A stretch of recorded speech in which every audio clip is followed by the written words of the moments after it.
Alright guys, we're going to do some analysis on what's going on with the market, what the signal says, what's going to happen in the short term, what's going to happen in the long term. So let's get right into it.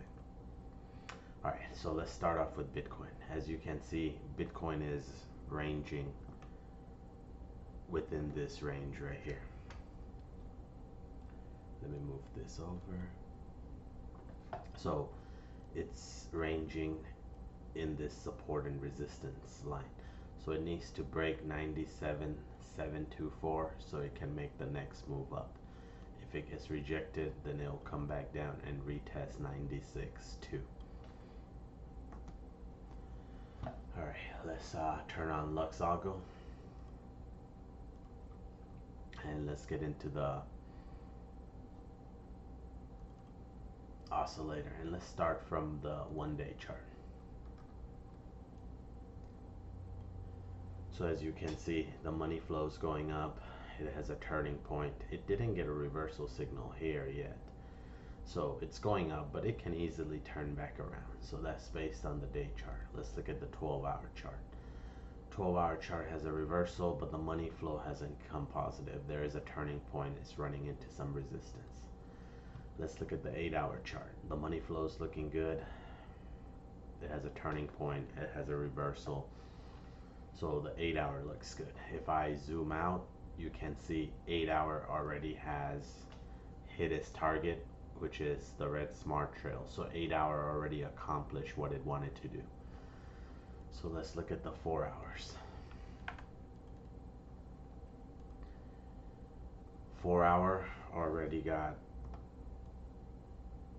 a major reversal turning point, but you can see this wants to turn back to the upside. Money flow is going up, so that's good. And if we look at it on the 4-hour, it also shows we got where we want it to go. But if you look at the Bitcoin dominance, it's starting to go down. So this is going to cause your altcoins to pump. So based on the 4-hour, it says, hey, look, Bitcoin dominance can break 57, go to 56.67. This is going to make your altcoins pump. So this is why we're seeing a pump in the altcoin. Now, I want to look at a few different things on Bitcoin. So if I look at on the 1-hour, let me turn on Luxalgo, which is on. Okay.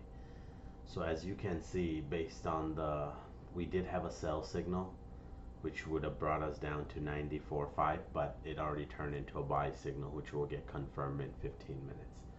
Let's look at the 4-hour. 4-hour says, hey, we have a chance of going to 99K. Let's look at the 8-hour.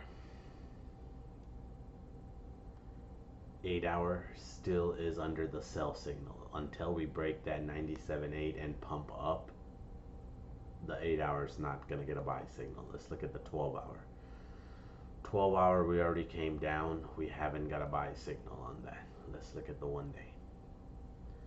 1-day, we still haven't got a buy signal yet. So if we can get towards 99K to 100K, we may get a buy signal here. Let's look at the 2-day chart. 2-day chart thought we can go to 89.7. We haven't got a buy signal yet, so we have to be patient. Let's look at the 3-day. 3-day thinks we can come down to 85K. It also hasn't got a buy signal yet. Most likely we have to get to 103,000 to get a buy signal. So until those things take place, I'm not convinced that this pump, it's gonna change the trajectory of Bitcoin yet. So I would be patient. If some of you said, man, I didn't take profit, then you may get an opportunity to take some profit. But I'm gonna be patient. If the market runs, great. If it doesn't run, I'll add to my backs. I'll add to my leverage position. So this video is just to give you a little bit on what's going on with BTC. And these are the zones I keep track of. So again, I want Bitcoin to break 97.8, which I have it at 97.724. If it does that, I'm gonna look for it to break 99.610. And if Bitcoin can get to 102,200, then I can say, hey, it's really making a breakout. but it needs to get over 100,000. So those are the zones I'm keeping an eye on. Till then, I'm not convinced. I think they may pump us this week to dump us next week. Till next time.